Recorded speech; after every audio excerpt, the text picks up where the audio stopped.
आयत सजदा के हवाले से भी हमने मसाइल सुने थे। इशा के बाद हमारा मौजू मुख्तलिफ मौजूआत पे हम फ़र्ज़ उलूम के हवाले से सुनते हैं। तो आयत सजदा के हवाले से कुछ तफसील हमने सुनी थी कि जब भी एक मजलिस में आयत सजदा सुनी जाए तो सब पर सजदा वाजिब हो जाता है। तो अभी जो आयत सुनेंगे, जो सुनेंगे उन पर सजदा साहब वाजिब हो जाएगा, सजदा वाजिब हो, सजदा तिलावत वाजिब हो जाएगा। तो आप लाजमी कर लीजिएगा याद से सजदा तिलावत। और जो यहाँ इकरा को चाश तक बैठते हैं वो भी याद दहानी करा दीजिएगा सबको, किसी का रह ना जाए। और जो उठ के जाएं भी तो वो भी घर जाके ज़रूर सजदा तिलावत कर लें। औज़ु बिल्लाहि मिनश शैतानिर रजीम। बिस्मिल्लाहिर रहमानिर रहीम। इन्नमा युमिनु बिआयातिना अल्लज़ीना इज़ा ज़ुक्किरू बिहा ख़र्रू सुज्जदन व सब्बहू बिहम्दि रब्बिहिम व हुम ला यस्तकबिरून। ये आयत सजदा तिलावत वाली है, तो ये सुनने वाले पर सजदा तिलावत वाजिब है। ततजाफा जुनूबुहुम अनिल मदाजि'i यदऊन रब्बहुम खौफन व तमअन व मिम्मा रज़क़नाहुम युनफ़िक़ून। फला तअलमु नफ्सुम मा उख़फ़िय लहुम मिन क़ुर्रतिन अअयुनिन जज़ाअन बिमा कानू यअमलून। अफ़मन कान मुअमिनन कमन कान फ़ासिक़न ला यस्तवून। अम्मल्लज़ीना आमनू व अमिलुस्सालिहाति फ़लहुम जन्नातुल मअवा नुज़ुलन बिमा कानू यअमलून। व अम्मल्लज़ीना फ़सक़ू फ़मअवाहुमुन्नार कुल्लमा अरादू अन यख़रुजू मिन्हा उईदू फ़ीहा व क़ील लहुम ज़ूक़ू अज़ाबन्नारिल्लज़ी कुन्तुम बिही तुकज़्ज़िबून। अल्लाह के नाम से शुरू, जो निहायत मेहरबान रहमत वाला। आयत सजदा एक ही मजलिस में अगर चंद बार रिपीट हुई सुनी तो एक ही सजदा होगा, ज़्यादा नहीं होंगे। हाँ, मजलिस बदल गई तो उस सूरत में जितनी बार सुनेंगे उतने सजदे करने होंगे। इन्नमा युमिनु, सिर्फ ईमान लाते हैं, बि आयातिनल्लज़ीना, हमारी आयतों पर वो लोग जो इज़ा ज़ुक्किरू, जब उन्हें नसीहत की जाती है, बिहा, इनके ज़रिए यानी इन आयतों के ज़रिए, खर्रू सुज्जदन, तो सजदे में गिर जाते हैं, वसब्बहू, और पाकी बयान करते हैं, बिहम्दि रब्बिहिम, अपने रब की हम्द के साथ, वहुम ला यस्तकबिरून, और वो तकब्बुर नहीं करते। ततजाफा जुनूबुहुम, जुदा रहती हैं उनकी करवटें, अनिल मदाजि'i, ख्वाबगाहों से, वो यदऊना, वो पुकारते हैं, रब्बहुम, अपने रब को, खौफन व तमअ, डरते हुए और उम्मीद करते हुए, व मिम्मा रज़क़नाहुम युनफ़िक़ून, और उसमें से जो हमने रिज़्क़ दिया उन्हें, युनफ़िक़ून, वो खर्च करते हैं, हमारे दिए हुए रिज़्क़ में से वो हमारी राह में खर्च करते हैं। फ़ला तअलमु, तो नहीं जानती, नफ्सुम मा उख़फ़िया, कोई जान जो छुपा रखी गई, लहुम मिन क़ुर्रति अयुनिन, उनके लिए आँखों की ठंडक, जज़ाअम बिमा कानू यअमलून, बदला उसका जो वो अमल करते थे। अफ़मन काना, तो क्या जो है, मुअमिनन, ईमान वाला, कमन काना, वो हो जाएगा उस जैसा जो है, फासिकन ला यस्तवून, ना फरमान, वो बराबर नहीं। अम्मल्लज़ीना आमनू, बहरहाल वो लोग जो ईमान लाए, व अमिलुस्सालिहात, और उन्होंने नेक अमल किए, फलहुम, तो उनके लिए जन्नातुल मअवा, उनके लिए रहने के बागात हैं, नुज़ुलम, मेहमानी के तौर पर, बिमा कानू यामलून, उसके बदले में जो वो अमल करते थे। व अम्मल्लज़ीना फ़सक़ू, और बहरहाल वो लोग जिन्होंने फसकू नाफरमानी की, फमा वाहुमुन नारो तो उनका ठिकाना आग है, कुल्लमा अरादू जब कभी वो इरादा करेंगे, ऐ यखरुजू मिनहा कि उससे निकल जाएं, उस आग में से निकलने का जब इरादा करेंगे, ओई दो तो उन्हें फेर दिया जाएगा, फी हा उसमें, वकील अलहम उसमें, और कहा जाएगा उनसे, ज़ूक़ू चखो, अज़ाबन नारे आग का अज़ाब, अल्लज़ी वो जो, कुन तुम बिही तुकज़्ज़िबून तुम इसको जुटलाते थे, अब आग के मज़ाक उसका मज़ा चखो, आग के अज़ाब का मज़ा चखो। तर्जुमा कंज़ुल इरफान, हमारी आयतों पर वही लोग ईमान लाते हैं कि जब इन आयतों के ज़रिए उन्हें नसीहत की जाती है तो वो सजदे में गिर जाते हैं और अपने रब की तारीफ़ करते हुए उसकी पाकी बयान करते हैं और वो तकब्बुर नहीं करते। इस आयत में अल्लाह ताला ने अपने हबीब सल्लल्लाहु अलैहि वसल्लम को तसल्ली देते हुए फरमाया कि ए हबीब सल्लल्लाहु अलैहि वसल्लम, कुफार के ईमान न लाने पर आप परेशान ना हो, गमज़दा ना हो आप पर और कुरान की आयतों पर वही लोग ईमान लाते हैं जो कुरान में गौर व फिक्र करते हैं और इससे नसीहत हासिल करते हैं। और ये वो लोग हैं कि जब कुरान की आयतों के ज़रिए उन्हें नसीहत की जाती है तो वो खुशू खुजू से और इस्लाम की नेमत नसीब होने पर शुक्रगुजारी के लिए सजदे में गिर जाते हैं और अपने रब की तारीफ़ करते हुए उसकी पाकी बयान करते हैं और वो उसकी इबादत करने से तकब्बुर नहीं करते। याद रहे कि ये आयत सजदा में से है, इसे पढ़ने और सुनने वाले पर सजदा तिलावत वाजिब हो जाता है।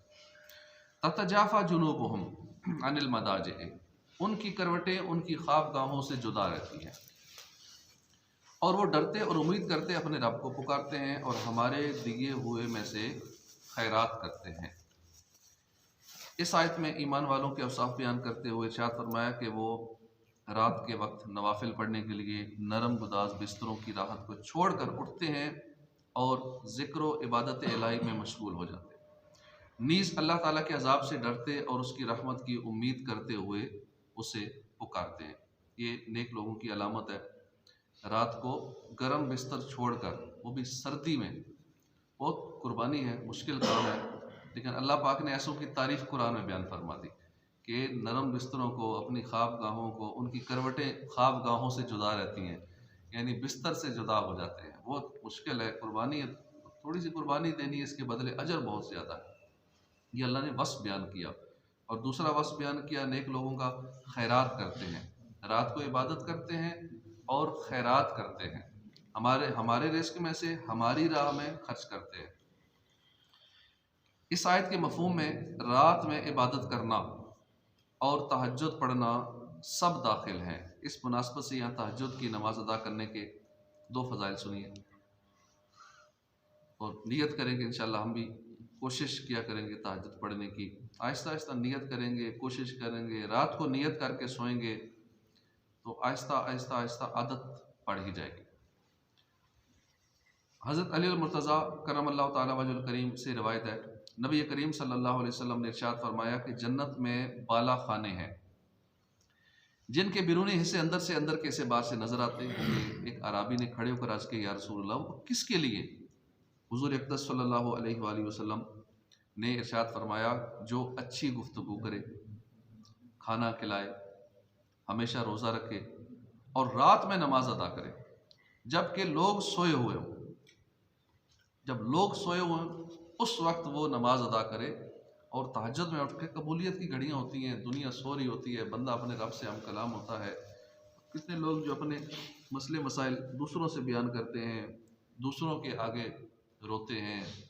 कई लोग यहाँ आके भी अपने मसाइल बताते हैं, अपने हालात या माली हालात या दीगर, क्या 2-3 दिन से फाका चल रहा है, घर में ये मसाइल हैं, खुदकुशी तक नौबत आ गई है, या बाकी कर्ज़े इतने हो गए हैं, दीगर मामलात, लोग बहुत परेशान हाल हैं।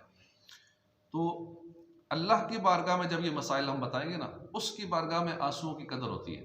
वहाँ तो एक पलक भीग जाए या एक आध भी आंसू निकल आए तो बड़ी कदर है उस बारगाह में।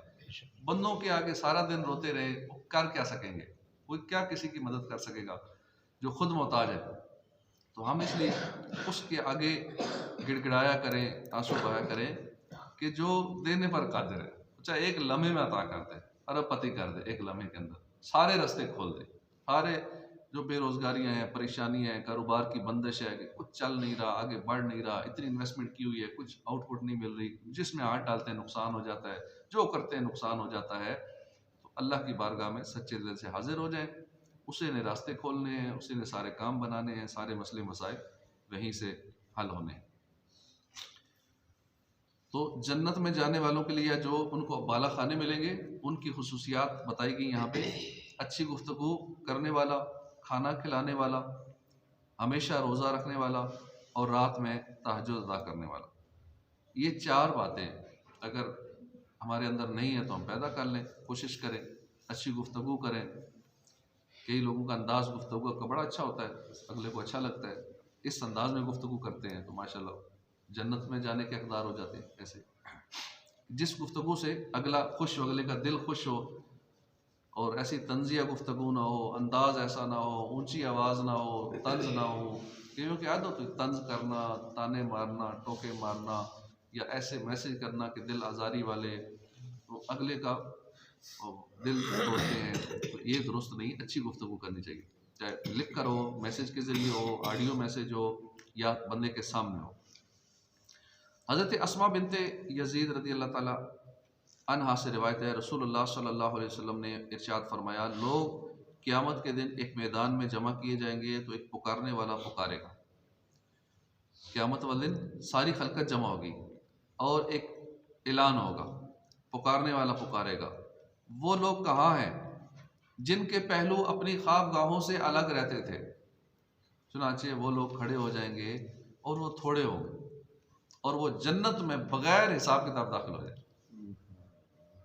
फिर बाकी तमाम लोगों को हिसाब की जगह की तरफ जाने का हुक्म, चलो बाकी उधर चलो, जहाँ इम्तिहान होना है बाकी इम्तिहान की तरफ चले जाओ। तुम जो बगैर इम्तिहान के ड्राइविंग टेस्ट देते हैं ना, अब किसी को खुशखबरी हो, जितने यहाँ बैठे हो ना, ये सारे बगैर इम्तिहान के सबको लाइसेंस मिल जाएगा, कोई टेस्ट नहीं होगा। कितनी खुशी की उनकी इंतहा होगी। हालांकि एक छोटा सा इम्तिहान है, छोटा सा मामला है, एक लाइसेंस ही मिलना है या और कोई ऐसा इम्तिहान हो दुनियावी कुछ मिलने का। यहाँ हो कि तुम्हारा इम्तिहान ही नहीं होगा, तुम ऐसे ही पास हो सारे, कितनी खुशी होती है। आखिरत के इम्तिहान में तो इम्तिहान ही बड़ा सख्त है। वहाँ का इम्तिहान तो मीज़ान पर नेकियां तुलना, तो उसके अलावा वो मीज़ान हशर के मामला, तो 50,000 साल का एक दिन, सूरज सवा नेज़े पर, ज़मीन तांबे की, नंगे बदन नंगे पाँव, पसीनों पे पसीने आ रहे हैं, डुबकियाँ खा रहे हैं पसीनों में, और हर बंदा तंग आया हुआ है कि हो क्या रहा है। हिसाब तो हो, इस अजाब से तो जान छूटे, कोई फैसला तो हो, जाना किधर है, जहन्नम में जाना है, चलो उधर का फैसला तो हो जाए, लेकिन इस अजाब से जान छूटे, हम इतने टेंशन में। तो उस वक्त कितने खुश नसीब होंगे जिनको सदा लगाई जाएगी, जैसे कंप्यूटर बोलता है ना कि फलां टोकन नंबर की बारी आ गया, तो वहाँ यही ऐलान हो, हाँ जी, जितने तहज्जुद पढ़ने वाले थे, रात को इबादत करने वाले थे, जिनकी करवटें ख्वाबगाहों से जुदा रहती थी, सर्दी में भी बिस्तर से अलग हो जाते थे, वो सारे खड़े हो जाए बगैर हिसाब किताब के डायरेक्ट जन्नत में। ना पुलिस रात की टेंशन, ना हिसाब किताब की टेंशन, ना मीज़ान की टेंशन, ना किसी की जो हुकूक वगैरह गलतियाँ हो गई थी ज़िंदगी में, ठीक है, सारे को नहीं माफ़ कर रहा ना, तो अल्लाह माफ़ करवा देगा।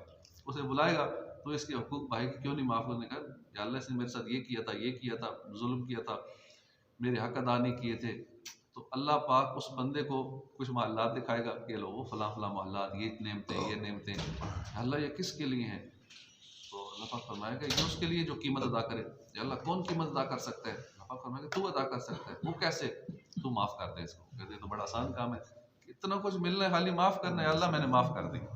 वो अल्लाह पाक हुकूक वाले से हुकूक माफ़ करवा देगा। तो ये बगैर हिसाब के ही दुआ करनी चाहिए, अल्लाह पाक हमारी मग़फ़िरत फरमाए। हिसाब होगा फिर एक एक कतरे का होगा, एक एक ज़र्रे का, एक एक तिनके का हिसाब हो जाएगा, और इतनी बारीकी का हिसाब होगा ना कि ये जो सांस ली, ये जो ठंडा पानी पिया था सख्त गर्मी के अंदर, ये जो मैंने तुझे सांसें अता फरमाई जो ऑक्सीजन फ्री में मिलती थी ना, अब एक एक सांस का हिसाब दो, कैसे हिसाब देंगे। एक एक नेमत का हिसाब देना पड़ेगा। आँखों की नेमत दी, बाकी नेमतें दी, बगैर मांगे बहुत सारी नेमतें दी, बेशुमार नेमतें दी। वाइन तउद्दू निअमतल्लाहि ला तुहसूहा, गिनना चाहो गिन नहीं सकते, इतनी नेमतें अल्लाह पाक की। फबिअय्यि आलाइ रब्बिकुमा तुकज़्ज़िबान, इतनी नेमतें हैं, अगर एक एक नेमत का हिसाब हो गया तो क्या होगा। तो इसलिए अल्लाह पाक बगैर हिसाब किताब के जन्नत में दाखिला अता फरमाए। और इसका नुस्खा हमने सुन लिया कि बस बिस्तर से अलग होना है, रात थोड़ी देर के लिए अलग हो जाए, ज़्यादा हो तो बड़ी बात है, लेकिन जब भी ये आदत बना ले, जैसे सुन्नत भी है, सरकार सल्लल्लाहु अलैहि वसल्लम की जब आँख खुलती थी रात को तो उठ के नमाज इबादत करते थे। तो हमारी भी जब भी आँख खुले, पेशाब आ गया, पानी के लिए उठना है, या वैसे ही आँख खुल गई, जब खुल गई अब आदत बना ले, चूँकि खुल चुकी है ना, अब मैं कुछ नफल पढ़ लूँ, अब कुछ इबादत कर लूँ, तो लो फिर सो जाए कुछ करके, फिर खुल जाती है कभी तो ठीक है फिर कर लूँ। ये आदत बन जाए ना तो बहुत सारा मामला हल हो जाएगा। और रात को नियत करके सोएं, और साथ ये भी जहन में रखें कि हो सकता है मुझे तहज्जुद की सआदत नहीं मिल रही, या रात को नमाज की सआदत इसलिए नहीं मिल रही कि मुझसे कोई ऐसे गुनाह हो गए जिस गुनाह की सज़ा में मुझे महरूम कर दिया गया है, तो तौबा कर लेनी चाहिए। रात को रोज़ाना तौबा करके, अल्लाह जितने आज दिन में गुनाह हो गए हैं, पिछली ज़िंदगी में जितने गुनाह हो गए हैं, मैं आज सच्ची तौबा करता हूँ, आइंदा नहीं करूँगा। जैसे ही गुनाह डिलीट होंगे तो अब नेकी करना आसान हो जाएगी। अब जो उसकी सज़ा मिलनी है ना, या मिल रही है नेकियों से महरूमी की सूरत में, तो इंशाल्लाह वहीं सज़ा मुअत्तल हो जाएगी, और हो सकता है सुबह तहज्जुद की सआदत मिल जाए, रात को उठ के इबादत करने की सआदत मिल जाए। तो कबूलियत की घड़ियाँ होती हैं, अल्लाह पाक हमें इसकी तौफीक अता फरमाए। मुसलसल दुआ करते रहेंगे ना तो इंशाल्लाह कभी ना कभी ज़िंदगी में शुरू हो ही जाएगी। बहुत मुश्किल काम लगता है तो, लेकिन है इतना नहीं, जब बंदा लग जाता है ना, कोशिश करता है। ये शैतान की बहुत सारे वार होते हैं, क्योंकि वो बंदे के नाक में आके ना बैठ जाता है और कहता नहीं सोया रहा, इतना नरमी से उसे थपकाता है, हाथ से उससे लाता है इतना आराम से कि बंदा सुकून से लेटा रहे, उठ ना सके किसी तरह। ये उठ गया और 2 रकात पढ़ के इसकी मगफिरत हो गई, इसके मसले मसाइल हल हो गए, ये जन्नत में चला जाएगा, ये 2 रकात पढ़ के तो मेरे हाथ से निकल जाएगा। तो इसलिए कोशिश करनी है इंशाल्लाह रात को इबादत की, तहज्जुद की, नवाफिल की। तो ऐलान करेगा मुनादी, तो कुछ लोग थोड़े होंगे, बहुत थोड़े होंगे, और वाकई ऐसे ही है, थोड़े होंगे। तहज्जुद पढ़ना कोई या रात को उठना आसान काम थोड़ी है।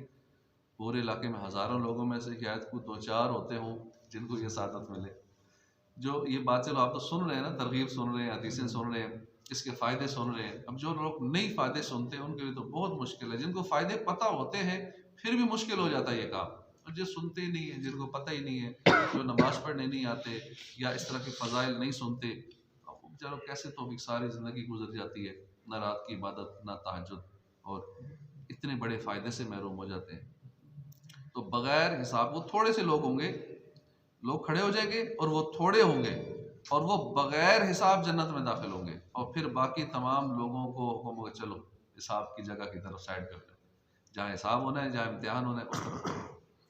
वमिम्मा रज़क़नाहुम युनफ़िक़ून, और हमारे दिए हुए में से खर्च करते हैं। यानी ईमान वालों का एक वस्फ़ ये है कि हमने उन्हें जो माल अता किया है उसमें से वो नेकी के कामों में, भलाई के कामों में खर्च करते हैं। हज़रत अबू उबैदा बिन जर्राह रज़ियल्लाहु अन्हु फरमाते हैं, मैंने रसूलुल्लाह सल्लल्लाहु अलैहि वसल्लम को इरशाद फरमाते हुए सुना कि जिसने अपना ज़ायद माल राह खुदा में खर्च किया तो उसके लिए 700 गुना अजर है। जिसने अपनी जान और अपने अहल व अयाल पर खर्च किया, या किसी मरीज़ की इयादत की, या अजियत देने वाली चीज़ को हटाया, तो उसके लिए 10 गुना अजर है। फ़ला तअलमु नफ्सुम मा उख़फ़िया लहुम मिन क़ुर्रति अअयुन, तो किसी जान को मालूम नहीं वो आँख की ठंडक जो उनके लिए उनके अमाल के बदले में छुपा रखी है। इस आयत का माना यह है कि जन्नत की नेमतें आदमी के तसव्वुर से बढ़कर है। हम सोच भी नहीं सकते।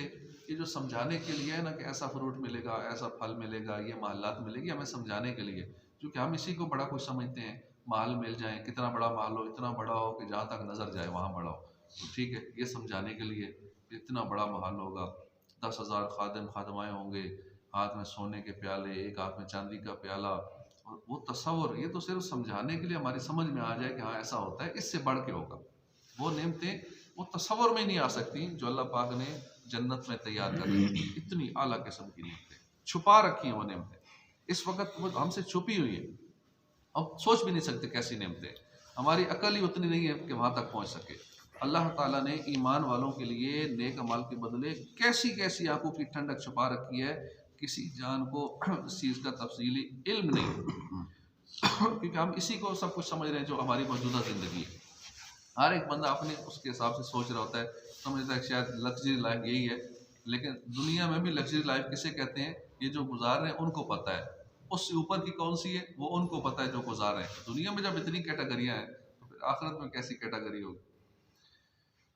हज़रत अबू हुरैरा रज़ियल्लाहु अन्हु से रिवायत है, नबी करीम सल्लल्लाहु अलैहि वसल्लम ने फरमाया, अल्लाह ताला फरमाता है कि मैंने अपने बंदों के लिए ऐसी नेमतें तैयार कर रखी हैं जिन्हें न किसी आँख ने देखा, न किसी कान ने सुना, ना ही किसी इंसान के दिल पर इसका ख़तरा गुजरा।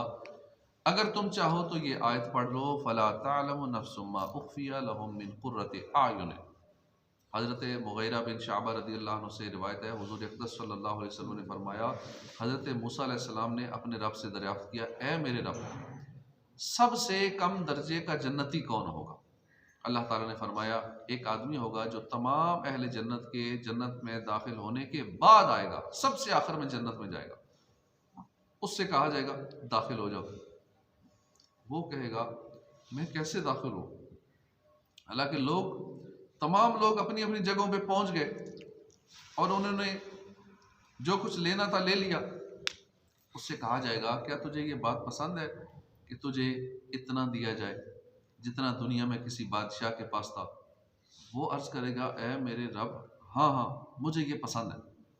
उससे कहा जाएगा तुझे उतना दिया गया और इससे 3 गुना जायद भी मिलेगा। वो अर्ज करेगा, मेरे रब मैं राजी हूँ, इसी पे राजी हूँ। उससे कहा जाएगा तुझे ये सब कुछ दिया और उससे 10 गुना मजीद दे दी। दुनिया की बादशाहों जैसी नेमतें, अब बादशाहों जैसी नेमतें तस्वर कर लें। इस वक्त जो 2 4 6 इस तरह के बादशाह हैं दुनिया में, कैसी लाइफ गुजार रहे हैं। हालांकि उनकी भी बादशाहत एक लिमिटेड है, एक मखसूस मुल्क के लिए। और दुनिया की बादशाहत कि किसी बंदे की बादशाहत पूरी दुनिया की हुकूमत हो, पूरा कंट्रोल पूरी दुनिया का हो, वो इस वक्त किसी के पास नहीं है। सिर्फ 4 बादशाह गुजरे हैं जिनके पास था। तो उन फिर बादशाहों जैसी फिर मजीद उसमें 10 गुना इजाफा कर देना, कितना अल्लाह का करम है। और ये भी उस बंदे के लिए जो सबसे आखिर में जन्नत में जा रहा है। वो अर्ज करेगा, मेरे रब मैं राजी हूँ। फिर कहा जाएगा कि इसके अलावा तुझे वो कुछ भी मिलेगा जिसका तुम्हारा जी चाहे, जिससे तुम्हारी आंखें ठंडी हो। ये है उस जन्नती का हाल जो सबसे निचले दर्जे का जन्नती होगा। जो आला किस्म का जन्नती होगा उसका आलम क्या होगा। अल्लाह पाक हमें बेहिसाब जन्नत में दाखिला अता फरमाए। आमीन बिजाह नबी आमीन सल्लल्लाहु तआला अलैहि व आलिहि वसल्लम।